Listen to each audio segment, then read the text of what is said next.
Magandang araw mga boss. Noong nakaraang araw, pinangako ko nga sa inyo na ipapakita ko naman sa inyo kung paano ako nagpapatubig ng palay. Kaya ito, at pinuntahan na namin para ipakita ko sa inyo ngayon kung paano kami magpatubig dito sa Pampanga ng mga palay. Ito nga, at nasa na tayo.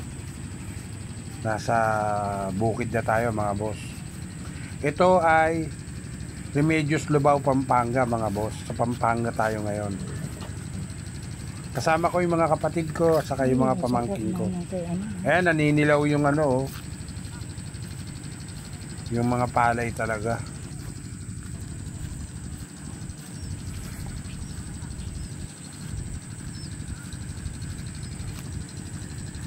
Tara, lakad-lakad pa tayo doon mga boss.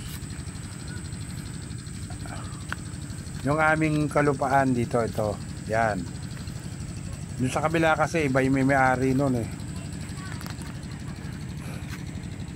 Yan, simula rito hanggang doon sa dulo.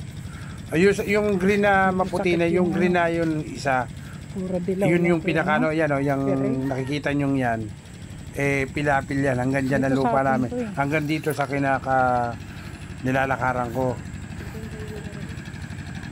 Yun yung boundary. Iba na yung kulay nung isa kabila. May sakit kasi. Yung sa amin ngayon, nagbeberde. Tingnan yung paligid namin, no? Hindi maganda yung palay, naninilaw. Sa amin medyo nahabol-habol ng konti.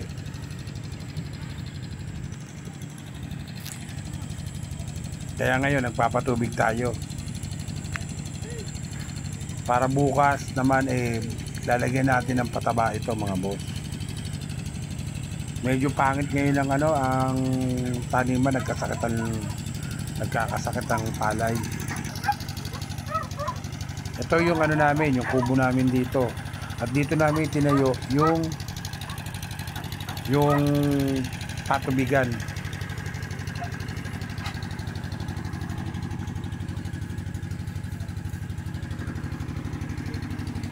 Nahanap namin si Jeff dito mga boss. Si Jeff po. Ha? Si Jeff yan. Siya ba yan? Ha? Sino dyan? Di si Jeff yan? Ito yung nanay nung Jeff. Ito mga pamangking ko to, kasama natin. Dahil ipangako ko nga sa inyo na ipapakita ko sa inyo kung paano kami magpatubig dito. Ito yung patubigan namin dito mga boss. Yan.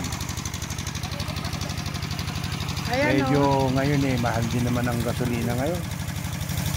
Kaya malaki ang puhunan talaga pag ikaw ay nagpatanim. Yan, medyo hindi pa nga maganda ilagay ng palay pero nakaka-recover na siya ng konti. Ayan si Jeff at yung kapatid ko.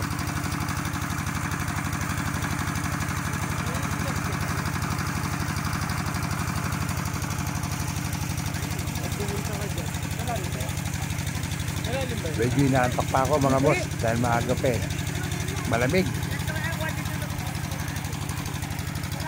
Dito na agad tayo sa bukid.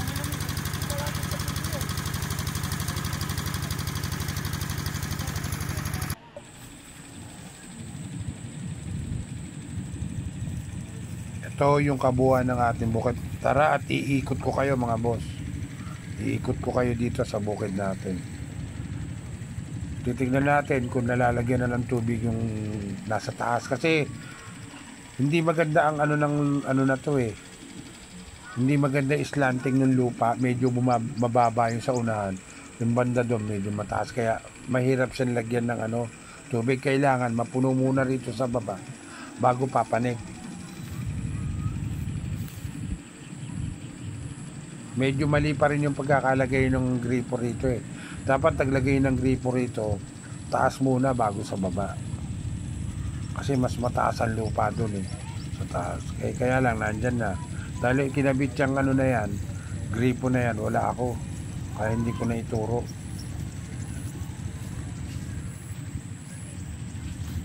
Ayan, medyo maganda rin naman Medyo nagbeberde na siya Kaya lang parang sinabayan ng damo.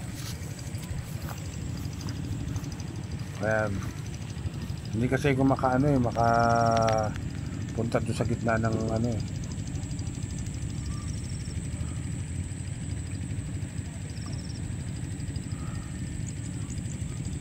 Yan, iniikot ko kayo mga boss.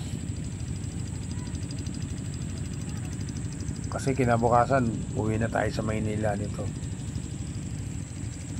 Tinignan ko lang to kung ano na nangyari. Binisita ko lang.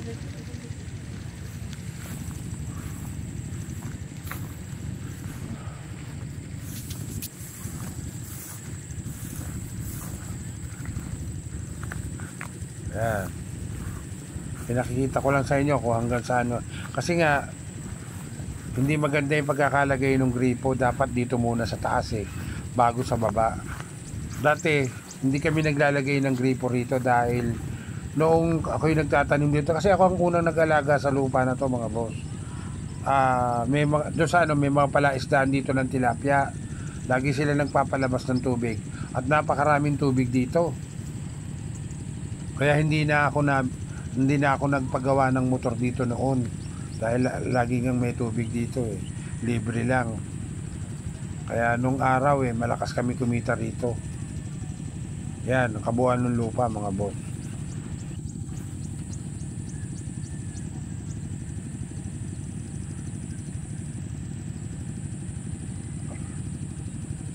Tinitignan ko kung nalalagyan yung taas. Kasi mahirap yan, mahirap malagyan yan dahil nga sa yung gripo nasa baba eh, mali eh. Hindi ko na naman na paano. Hindi ko na naman na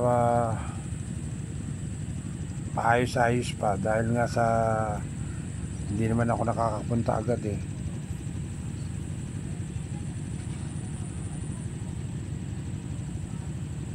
Kaya nangyayari, pinapatubigan muna yung baba bago pataas. Pag hindi pa napuno yung sa baba doon, dito sa may gripo, hindi pa napuno, hindi pa papasok sa taas yung tubig. Sa kailangan yan, sarado. Minsan yung mga yung mga ibang nagtatanim dito, mahuutak. Binubutas nila yung pilapil. Kailangan dito lagi kang nadalaw, sa lagi ka wala pang tubig oh. So dapat to magkapasokan, dapat to dalawa yung yung makina, isa dito sa may baba, isa sa taas para madaling magpatubig.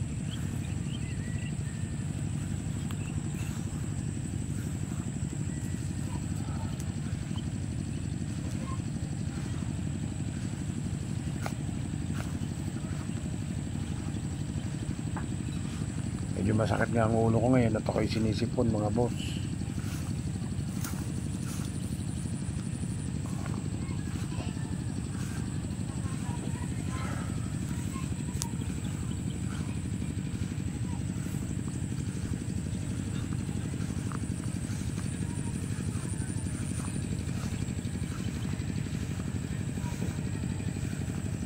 Nung araw kulang-kulang 300 ang naaani ko rito. Nung ito'y pinatatanim ko pa. Kasi nung araw mura lang naman ang mga nagtatanim eh. 120 lang. Ang bayad namin sa isang tao 120. Ngayon ang mahal na. Maabot na ng 500 ang isang tao magtatanim. Ano pa kikitain mo? Kaya hindi na nagpapatanim, salbag na lang. Yung salbag, yun yung yung hinahasik lang na ganyan, yung hinahagis bago tutubo na yung palay doon sa lupa. Medyo hindi maganda yung ganong sistema eh.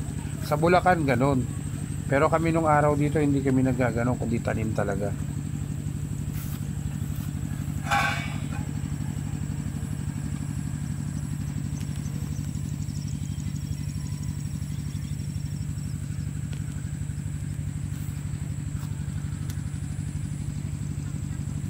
Ayan, lupa mga boss. Buti nga ngayon nakarecover ng konti eh. Aray, aray. Kati talaga ng palay pag hindi ka nasanay. Nung araw, sanay na sanay ako rito eh. Saka sanay na sanay akong mamilapin nung araw kasi madalas kong nililinis siya nung araw. Ayan, at babalik na tayo mga boss. At naiikot ko na kayo. At dito na rin ako unting-unting magpapaalam sa inyo mga boss. Please like and subscribe nyo naman ang aking YouTube channel para makagawa pa ako ng mga gandang video para sa inyo. Pinasyal ko lang kayo rito sa aming munting palayan. Hanggang sa muli.